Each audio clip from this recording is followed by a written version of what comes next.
Hello, everybody, and welcome back to the M3 Market Update. My name is Melody Wright, and I do this show to give you context around the information we're receiving out there for residential and commercial real estate. Welcome back. There is a lot going on. Today, I'm going to pick up where I left off in the last M3 Market Update with California.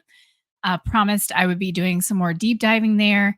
I did so in my last Substack, and I want to today with some even additional information than what I talked about in my Substack. So, welcome back. I hope everyone had a wonderful Labor Day.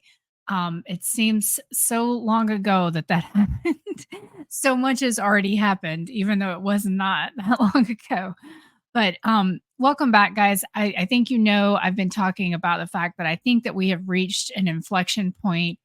And for those of you who don't know me, I honestly, what I've been doing is just trying to gather as much data as possible, different kinds of data to look at these markets from kind of a 360 perspective. Real estate is local, I say, until it's not. And that's when the national narrative takes over. Remember, unless you've got a sweet deal with a credit union, these mortgage rates are national, and we know that 85% of mortgage lending is government backed, and so they're going to stick to those rates. We know the builders though have been doing some crazy stuff with the rate buy downs, and now rates are actually coming down. And I think there are a lot of people that thought this would be the thing that would fire up the housing market again. It's definitely increased refinance applications, but not so much on the purchase side, which I think the folks that follow me know that I did think rates would increase activity, but maybe not how people thought. And we're definitely seeing that. And one of the reasons why I wanted to focus on California, I think you guys know I focused early on Florida. I spent a couple of months down there last year, focused early on Texas. My very first trip was out to Austin in February of 23. But now I think it's time for our eyes to turn to California because we are seeing some wobbliness and weakness there that I think is going to continue. And I think there's underlying fundamentals that a lot of people are ignoring because of the narrative out there, as well as the politics. We're in an election year. So, without further ado, we're just going to dive into California today. And I'm going to share my screen. Give me 1 second here. Okay. All right. So, the first thing that I'm going to share with you today is kind of just some info from the Substack. I'm going to see if I can make it just a tiny bit bigger here, but it gets really, it's very sensitive, put it that way. Um, like some of my trolls out on X Twitter. Okay, so first thing I want to talk about is California has a definite price arc. And what do I mean when I keep saying this word arc? What I'm doing is taking their history and I'm looking at it through the season. Housing has a very distinct season because of the school season in the United States. Now, every local market has a little bit of a different flair. Take Florida, for instance, which is a huge snowbird market from people from the Northeast, out West coming down to Florida. And so, really, their season starts in October and ends in April. And so, what I'm trying to do in all these locations is get a sense of their season so that we can look at any data that we're seeing that really is, out of season or out of character for that location. And you can see that in California, you definitely have kind of two price price high points. One is kind of in that May, June time period, and then again at the end of the year. But what you can see is that honestly, from June to July, July to August, you're actually back on an upward trajectory when it comes to price conditions. If you're looking at the Case-Shiller home price index, and this is what I did. I went back to 1987 and looked at this so we could get a sense of what is the price arc in California. Because I think a lot of you remember last week I told you we saw month over month price declines in California when sales were up. Now, a lot of people on X Twitter and people that I talk to really don't believe this is true or could ever be true for California, especially with all of their intervention in the housing markets. But stay tuned because I think we have reached an inflection point in California, which would be wild. And if California joins Florida and Texas, I think that, guys, there won't be many people arguing about what's going on in housing anymore. Now, this is going to take time. 1 month, 1 week, even a couple of months does not make a new pattern. So we're watching it, but I'm just telling you about the irregularities that we're seeing. And then we're also going to talk about the fundamentals and as to what we might be able to expect in the future. Okay, in terms of inventory, California is kind of different, I think, from a lot of the states that I look at or locations, and that you don't see huge, in my opinion, it's not huge drops and swings like you see in some other states, Florida being one of them. This kind of, in the beginning of the year, it's more modest. It rises through that spring selling season, and then it kind of comes down gradually, gently at at the end of the year, which makes sense, but it's just not as what I was as volatile as you can see in some of these other locations. And just to remind everybody, inventory is up 32.47% year over year for the 15 cities I track in California. While it's slightly down month over month, the week over week numbers are accelerating again. And honestly, I'm seeing this in all of my cities, despite seasonality, is that you saw the typical seasonal pullback, but week over week, in the past couple weeks, we're starting to see that inventory build again now. Maybe it will be built and sold. Looking things week to week is very volatile.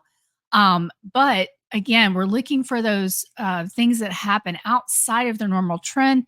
And San Francisco is one with inventory up 13% week over week. Could that be a data issue? There's a possibility. But guys, as well, you're seeing NVIDIA come under stress. They're going up and down, but they have definitely come down from their June peak. And I think California, more than a lot of people, got super excited about what was happening in the stock market.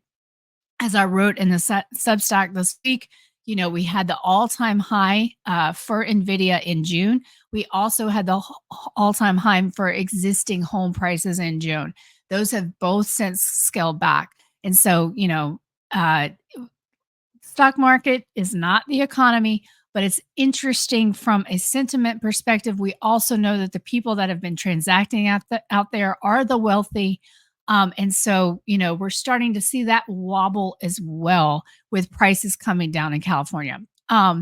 Okay, so quickly here, I think one of the really important, we're going to focus on a different set of slides here in a second where I go over this unemployment rate, but it is 5.2% in California. That's a full percentage point higher than what we're seeing on a national average. And, so what I'm going to do today, or what I'll do quickly here, is go through 4 of these cities and their employment outlook before we kind of talk about the state in general. What quickly in California, though, their warn notices, or these are the notices that you have to file when you're going to do layoffs. Those are elevated, and they're elevated to about the same level as last year. And so the fact that we have been seeing that unemployment rate go up, and then we have additional layoffs, I do believe we're going to see the unemployment rate go up from here. But here is a nice graph, and these are all courtesy of KennyCat PhD. He does amazing graphs out there. Los Angeles is in the kind of blue. You then have Ventura in green, San Diego in red, if you can't see it, and then San Francisco in the black. But you can see Los Angeles by far is doing the worst. So I'll bring up this graph really quickly. And again, guys, this is all in the Substack. I encourage you to check it out. I give a lot of info in the free section as well. But you can see here the largest declines in employment in Los Angeles are really in that information and professional and business services categories, or in other words, the yellow and green. And we know they got generous severance packages last year. We know a lot of them had stock options. But that stuff runs out. And driving for Uber, we're hearing just anecdotally funny story from Twitter. This guy posted about his Uber driver's car getting repossessed. So very interesting. I do think that's a lot of the reason we haven't seen unemployment claims is because of the gig economy. And, the delinquency rate, I want to mention that too as well in LA is low. It's lower than really the national average. And I think that has one reason why um, California has stayed strong. But I think we're probably very interestingly, California's delinquency rate is also exactly where it was in Q4 of 2006, Q3 of 2006. And I'm going to keep going back to that time period because that's really when things started to accelerate back during the GFC. We're not fighting the last war, though. We're looking at a whole bunch of different kinds of data to really understand what's going on. San Diego, their unemployment, and sorry, I think I did say this, but I just want to emphasize Los Angeles employment rate 6.5%. San Diego's is a little bit lower at 4.9%. Oh, sorry. I'm sorry. That let me just make sure that's right because I was actually is that all of California, I'm sorry, is 6.5. LA, on the other hand, is 6.4. Okay, sorry. I just wanted to be right there, guys. San Diego, 4.9%, better than Los Angeles, but you can see that most of their declines are coming in that professional and business services. It looks like they also have some in finance as well, but those seem to have moderated a little bit, those declines, and that's likely because everybody was getting super excited around AI, and you need a lot of financing activity there as well. Their delinquency rate is actually even lower than Los Angeles. So, not a ton of delinquency that we're seeing there, but that's kind of very similar to what we saw in 2006 as well. So, that's not something, we're looking at all these different things. Um, One thing I just noticed and looking at the household pulse survey from the census is it looks like California has a much higher percentage of outright ownership of properties. And so if you think about and I was looking at it too in combined with how many people are behind in rent versus mortgages, you had a lot higher delinquency in rent. And so I think out in a lot of these places in California, they rent and they don't own. And really, those that own are either the uber wealthy or the investor class or that foreign ownership, which could be all of the above. So, um, here in San Francisco, their unemployment rate, I believe, is 4.6%, so lower than San Diego, but that's still elevated above the national average. And their delinquency rate is very low in San Francisco, 1.26. You can see most of their jobs lost were in, again, that information services and in professional and business services, consulting, things like that. And guys, I think too, this one of the reasons still delinquencies are low there. And, not a ton of people in San Francisco proper, most of them that do can afford to live there. But I also think there's a lot of rental and those rates are delinquent. I'll be sure and dig into those cities for their rental delinquency rates as well. And then Ventura, more blue collar, a little bit harder to see what's going on there. Their delinquency rate is 1.71%, and that comes in second place behind Los Angeles. And here it's kind of like a little bit of everything.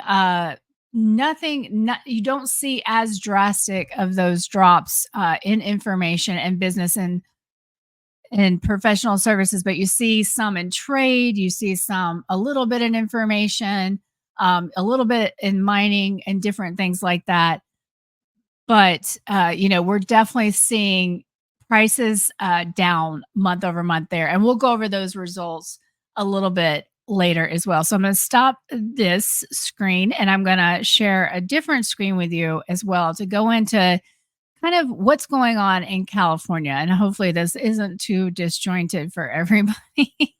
There's just so much to say, guys. Okay, here we go. All right. So again, just in summary, unemployment is 5.2% in California. Sorry, not 6.5%. I knew I was getting that wrong.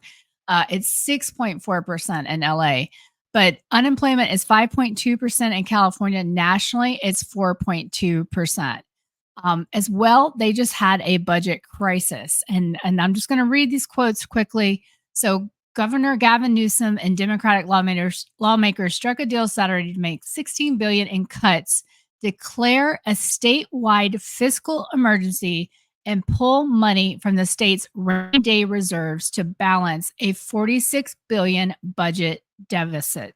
And so they balanced it, but they had to take away from their rainy day fund, as well as, and this is really important for everyone out there who believes that the government's going to do anything, including your state government, to keep people, to keep propping up the housing market. But one of the places that they cut, and it was not a small amount of money, they cut 1.1 billion for affordable housing. So, they cut some things for minimum wage for healthcare workers and for some money for the state prison system. But that 1.1 billion for affordable housing is really important, especially for those folks out there that think that there is no limit to what politicians will do to save the housing market. Well, many said that back during the GFC, and really, the only way we got out of that crisis is that our government sponsored enterprises and our government agencies like FHA, VA started selling to Wall Street. Well, Wall Street brought up all those homes. They turned them into long-term rentals to give cheaper places to live for these folks that were, dispossessed of their homes. The problem now, Wall Street can't afford those homes with the property tax and insurance bills that we have. So, the government didn't save the housing market last time, and they're not going to be able to. This will be a political fight as well. And you can see the first place they cut was in affordable housing. Okay, we're going to take a look at the credit quality of people in California. So, auto debt. California has a car debt problem. This is from Newsweek, and basically found that 8 million Californians owed on their auto loans with an average debt of $24,900. A new report from Wallet Hub came out and basically ranked the cities where auto loan debt was increasing. And so two California cities made the top five: Fremont and number three, Chula Vista at number four. Sorry, number three was Fremont, Chula Vista at number four. And then another two California cities were included in the top 20, Anaheim and Bakersfield. Okay, so, and you can see here in the delinquency rate, this is the delinquency, 30-day delinquency rates for auto in California. I know that's probably very difficult to see, but whoops, sorry, here we go. But you can see it kind of, it's increasing here. This is 2020, but this is an up pattern, guys. Even if we've had some down, we are in an up pattern, a little bit down on its way back up again. So that's something we'll monitor. And then the next slide, we're going to talk about mortgages and rent payments. So according to the latest results of the Census Pulse survey, this is a great survey. I encourage everybody to go look at it. I'll put the link in the show notes. But this has been a very interesting source of information. They do this series where they go out and survey and publish these results. But 6.4 million people say they are not caught up on mortgage payments, or 3.9% of the folks the population they're surveying and reporting on, while 8.8 million are behind on rent, or 12.41%. Okay. In California, 2.47% are behind on mortgages. And this is where I found there was a high percent of outright ownership of homes in California. I'll get those stats for next time. But then here's a more significant portion are behind on rent, are 10.14%. And then in this survey, they ask a lot of really fascinating questions. One of them is, have you had trouble paying bills in the last 7 days? 62.04% of households in the U.S. had trouble paying bills in the last 7 days. In California, it was the same percentage. And now, California is a huge state. And it's, I believe by population, the largest state in the country. Okay. And then here's another aspect for credit quality. These are bankruptcies. And what you can see, so the first schedule on the top there is Los Angeles. And I would take your eye to this line, the percent changes year over year. Chapter 7, that's where you just say, I'm done. I got to write it all off. Chapter 13s are more where you're kind of doing a restructuring plan. You're still paying your debt, but you don't accrue interest anymore. But you can see in Los Angeles, 30% increase in bankruptcies year over year. Now, guys, too, one thing that people used to do out in California all the time, strategic defaulters, they would declare bankruptcy to stop their foreclosure sale. I'm sure we'll see that. Overall, bankruptcy is up 25%. For the Northern District here, that is 32% for Chapter 7s, 41% for Chapter 13s, for an overall 35% increase in bankruptcies. Okay, so just want to go over these sales results really quickly. You kind of saw them when I was talking about the Substack, but I didn't say it out loud. But San Jose was number one for all of my cities with a population over 500,000 for year-over-year sales. For my smaller cities, Encinitas also took the top spot in California for year-over-year sales. San Jose was also the number one for highest median price in the country and number two for lowest days on market. But notably, prices were down 3.10%. Now, this is interesting. San Jose is not one of the ones where sales were up and prices down month over month. Their sales were actually down, as were their prices, likely because they were not lowering prices fast enough. San Francisco was number two for increase in year-over-year sales, as well as number one for increase in sales month over month, and number two for highest median price. But importantly, number five for largest decrease in price month over month, down 3.10%. Los Angeles was number four for increase in year-over-year sales, and number five for increase in month over month sales, with price down 2.60%. The last thing that I want to talk about today is, so the August Zelman Builder Survey is out. So I want to give you some of the comments that we saw from California. And I'm just going to read these quickly to you. We increased and so sorry, I should tell you what the builder survey is in case you don't know, but Zelman does this survey. They're very famous for it. They send it out to the builders every month. And in many ways, people think it was because of her connection with the builder. She was able to that's why they called her poison ivy last time. I'm seeing some very interesting things happening in this survey that are disconnected from what's really happening. I think that might be due to smaller builders that she does not survey, but there's always good information. No matter how we question the data, we can always glean just some cool, good nuggets of info. And so we're just going to quickly read these comments. First, when we increased incentives, and this for the builders, for affordable attached products across the board, we needed to offset higher insurance costs and rates to gain some momentum. This is from Southern California.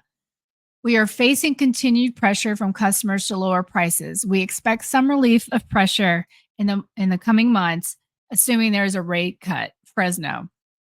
The biggest issue right now is labor and getting people to show up. Southern California. As the year end gets closer in the publics will likely ramp up incentives as they do every year. Southern California. And this is true. They ramp them up every year. And this is why we are heading into that seasonal decline where typically home prices do go down. And now you've got this wind at your back of the builders needing to offload product. This is why I think we've got to pay careful attention to what's happening in the next several months up to year end. And then certain publics are increasing incentives, particularly one public builder that overpaid for infill properties, and now they are really paying for it. And so an infill is not big swaths of land, but inside of things that are already developed. Spec homes remain the most in demand, and buyers continue to take advantage of rate incentives. Bay Area. Now, spec homes are those ones that weren't built for a specific customer. They were built for the builder to just sell once completed. The anticipated drop in the Fed's rate should enhance traffic and motivate buyers. Northern California. Okay, just for perspective, guys, the builders have been offering unbelievably low rates through incentives. You can, and even the mortgage companies have been doing all kinds of government agency backed product with low mortgage rates. So rates are not all of our issue. Prices, in my opinion, and the cost of a home ownership and unaffordability, as well as unemployment and layoffs increasing are our biggest issues. And just for perspective, mortgage rates averaged 7.07% in August of 23 and 6.50% in August of 2024. So we should not, if rates were our only problem, we would not be seeing price cuts. And so honestly, I think, kind of the builders realize, if you believe the latest survey, they have over 7 months of supply. I know it's much bigger than that. They just won't complete it until they think they're going to be able to sell it, because they'll have to pay higher taxes on it. And we're in that time of the year when they're going to be managing that. And so all of those things combined, the fact that the builders are going to have to move product, the fact that layoffs are continuing in California, if not increasing, unemployment is already, much higher there than it is in the rest of the country. And you have inventory, guys. So I believe that we are about to see some very interesting movements in California. Now, of course, anything could happen and there's going to be a lot of intervention. But one thing I'd like to say for those that have been hearing about that $25,000, first time home buyer credit, we still have $2 billion left in the home owner assistance fund from the American Rescue Act that has not been spent. If all that was needed were these types of incentives, then we wouldn't have sales as low as 2008, lower than 2007 on an absolute level. That would not be happening. So keep that in mind. We have this money in the system. We've already done GFC style intervention in the market, and the consumer is running on fumes. Your top 5% may be doing okay, but they are also looking around thinking, oh my, wait, I don't want to carry all these costs. And they will not be able to prop up the market. The government also is not, just like I said, they didn't save the market last time. They turned to Wall Street and let them, but this time Wall Street cannot be a buyer at these prices because they cannot make money. So anyway, I hope that everyone is enjoying the last days of summer, that the school start has not been too chaotic and disruptive. Because I said it in my Substack. I might have even said it in in the last update, but it's time to buckle up, buttercups. This is when all the rubber is hitting the road. Of course, there could always be an exogenous event, and we've got the election to look forward to or not look forward to. But this is the time when we all need to be paying attention, because things are changing quickly out there. So thanks again for joining me, guys. I couldn't do it without you. Sorry for the sporadic YouTube updates. Really think I'm about to get on a good roll here. You can reach me if you have questions. The fastest way is on X Twitter at M3_Melody, M3 Melody Substack, YouTube here on this channel. And then, for some deep dives into news stories you're not going to see anywhere else, I'd encourage you guys to join us on the weekends at the Doomers News Network, or DNN, with my pals Jack and Travis, as we go through stories and really dive into the things that are most important to you as you need to make decisions for your family. So thanks, guys, and I'll talk to you soon.